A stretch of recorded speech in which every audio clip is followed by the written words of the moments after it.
આપણી સાથે બીજો એક મેનેજમેન્ટ જોડાઈ રહ્યા છે શ્રીરામ ટ્રાન્સपोर्टના वीसी અને સાથે જ एमडी उमेश रेवांकर आगे बातचीत करने માટે शुक्रिया उमेश जी मेरे साथ जुड़ने के लिए। सबसे पहले मैं शुरुआत एक्चुअली डिस्पोजल से करना चाह रही थी। ईयर ऑन ईयर बेसिस पे अगर ये आंकड़ा देखें शार्प इम्प्रूवमेंट है, कहाँ से इतनी डिमांड जनरेट हो रही थी? लोन ग्रोथ में भी नियरली हम लोग जो विटनेस कर रहे हैं वो almost I believe 12 to 13 quarter के हाइस के ऊपर है। किस तरीके से वर्कआउट हो रहा है? ये सेंटिमेंट किस तरीके से पॉजिटिव दिख रहा है आपको? क्या ये जो डिस्ट्रप्शंस देखे थे हम लोगों ने कोविड के को लेकर, उसके बाद काइंड ऑफ जो शार्प इम्प्रूवमेंट दिख रहा है वो सस्टेनेबल कितना है, उसी से मैं शुरुआत करना चाह रही थी। Good morning. देखिए, डिमांड, क्रेडिट डिमांड जैन मार्च कैलेंडर ईयर में बहुत अच्छा था, और बिकॉज एक कोविड वेव 2 में थोड़ा एक चैलेंजेस आ गया और डिमांड थोड़ा बहुत कम हो गया, लेकिन पेंटअप डिमांड तो ऑलरेडी पिक था और गवर्नमेंट स्पेंड ऑन इंफ्रास्ट्रक्चर अच्छा है। वहां पे ज्यादा डिमांड आ रहा है। सीमेंट एंड स्टील मूवमेंट अच्छा है और एग्रीकल्चरल बम्पर क्रॉप है, आउटपुट है, और सब जगह में there is a good demand. अभी स्पेशली रूरल मार्केट में सेकेंड हैंड व्हीकल का डिमांड बहुत अच्छा है, और पर्सनल कार ट्रांसपोर्टेशन के लिए अब पब्लिक ट्रांसपोर्टेशन थोड़ा लोग प्रिफर नहीं कर रहे हैं, इसलिए प्राइवेट ट्रांसपोर्टेशन के लिए भी लोग कार खरीद कर रहे हैं, स्पेशली टायर 2 और टायर 3 टाउन्स में। ओवरऑल मुझे लगता है कि semi urban and rural market में डिमांड बहुत अच्छा है। अर्बन मार्केट में अभी रियल एस्टेट मार्केट पिकअप होते ही वहां भी डिमांड आ जाएगा, सो डिमांड सस्टेन हो सकता है अगले 2 क्वार्टर के लिए बहुत आसान से, ऐसा मुझे लग रहा है। अच्छा सर, एक idea in terms of EUM mix, जिसके अंदर आपके न्यू सीवी सेगमेंट के अंदर हम लोग एक डिक्लाइन विटनेस कर रहे हैं, क्वार्टर ऑन क्वार्टर की बात करें या ईयर ऑन ईयर की बात करें, इसको रिवाइव करने के लिए क्या स्ट्रैटेजीज आप देख रहे हैं? एक आइडिया अगर आप मुझे वो दे पाएं। देखिए, हम लास्ट 2 इयर्स अभी पोस्ट IL&FS 2018 में हमने न्यू व्हीकल फंडिंग थोड़ा कम किया था, क्योंकि देयर वाज ओवर कैपेसिटी। नया एक कमर्शियल व्हीकल में ओवर कैपेसिटी होने के वजह से हमने नया व्हीकल का लेंडिंग रिस्ट्रिक्शन किया था। ओनली एग्जिस्टिंग कस्टमर कौन अपग्रेड कर रहे हैं उनको दे रहे थे।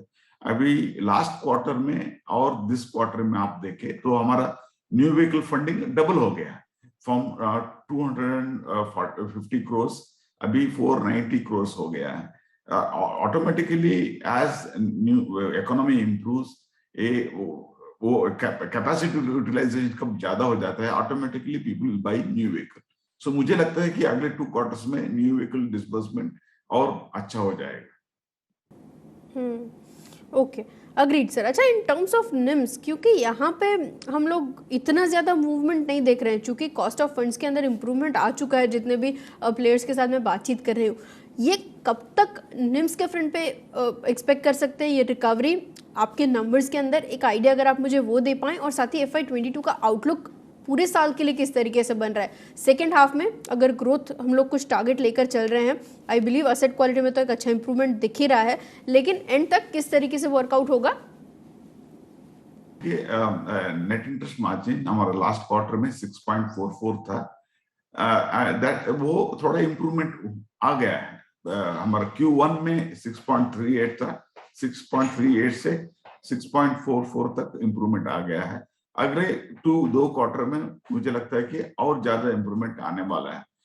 Cost of incremental borrowing is coming down. Incremental borrowing में 25 पैसा हमको बेनिफिट मिल रहा है। अभी अगले क्वार्टर में भी एडिशनल 25 बेसिस पॉइंट हमको मिलने का संभावना है। सो इंक्रीमेंटली बोरोइंग कॉस्ट कम है, इसके वजह से निम एक्सपेंशन तो जरूर हो जाएगा। सो वी आर कॉन्फिडेंट निम एक्सपेंशन का अगले 2 क्वार्टर में, लेकिन हम हायर लिक्विडिटी कैरी कर रहे हैं बैलेंस शीट में। अभी हमारा बैलेंस शीट में 17,000 करोड़ प्लस हमारा एक लिक्विडिटी हम कैरी कर रहे हैं, क्योंकि बोर्ड हमें ज्यादा liquidity as a conservative mechanism carry करने के लिए हमको एक रिकमेंडेशन किया था। उसका आधार में हम ज्यादा लिक्विडिटी कैरी कर रहे हैं। अगले 2-3 क्वार्टर में थोड़ा हमारा लिक्विडिटी कम हम करेंगे तो ऑटोमेटिकली निम एक्सपेंशन और बढ़ जाएगा। और एसेट क्वालिटी में there is improvement. Last quarter में 8.18 था स्टेज 3 में, अभी दिस क्वार्टर में 7.82 हो गया है, 36 बेसिस पॉइंट इंप्रूवमेंट हो गया है। मुझे लगता है कि अगले 2 क्वार्टर में और इंप्रूवमेंट आने वाला है। और हमने एक मैनेजमेंट ने एक टारगेट रखा है 7% से नीचे लाने का ओवरऑल स्टेज 3 को। एंड नेट एनपीए अभी 4.18 है, वो हम 4 से नीचे लाने का एक टारगेट रखा है। मुझे लगता है कि अभी इकोनॉमिक रिकवरी अच्छा इंप्रूव होने का संभावना है, इसलिए automatically stage NPA gross and net दोनों मार्च तक इंप्रूवमेंट ला सकते हैं हम। और क्रेडिट कॉस्ट भी लास्ट क्वार्टर में हमारा 1.91 था against 4 in the first quarter. मुझे लगता है कि overall credit cost for the full year last year हमारा 2.48 में हमने क्लोज किया था, उससे नीचे लाने का हम कोशिश कर रहे हैं। ओके, अग्रीड सर, बिल्कुल। और साथ ही मैं लास्ट एक चीज़ जो डिस्कस करना चाह रही थी वो सीवीज के फ्रंट की डिमांड के ऊपर था, क्योंकि पिछली बार जितनी भी बार हम लोग ये डिस्कशन कर रहे थे, आप बता रहे थे कि प्राइसेस को लेकर थोड़ा यहाँ से इजाफा आता हुआ दिख सकता है, नियरली 10 to 12% इन्हीं महीनों में। क्या वो आ चुका है? नेक्स्ट क्वार्टर में जब हम लोग बातचीत करेंगे तब क्या ये रिवाइवल हो चुका होगा? एक आइडिया ग्राउंड सिचुएशन पे जो आप अभी देख रहे हैं उसको लेकर। देखिए, डिमांड स्लोली आ रहा है, लेकिन अभी फ्यूल प्राइस ज्यादा होने से सीएनजी व्हीकल का डिमांड अभी ज्यादा आ रहा है, क्योंकि सीएनजी प्राइस डीजल प्राइस का आधा है। डीजल प्राइस 100 है तो सीएनजी का प्राइस 50 है, एंड माइलेज दोनों एक ही दे रहा है, इसलिए people are preferring for CNG vehicle. तो सीएनजी व्हीकल का डिमांड आ रहा है, तो मेरे ख्याल से over the period people will move for CNG and LNG vehicle, वहां डिमांड ज्यादा आएगा। और definitely there will be a correction and improvement in new vehicle sales, especially in commercial vehicle।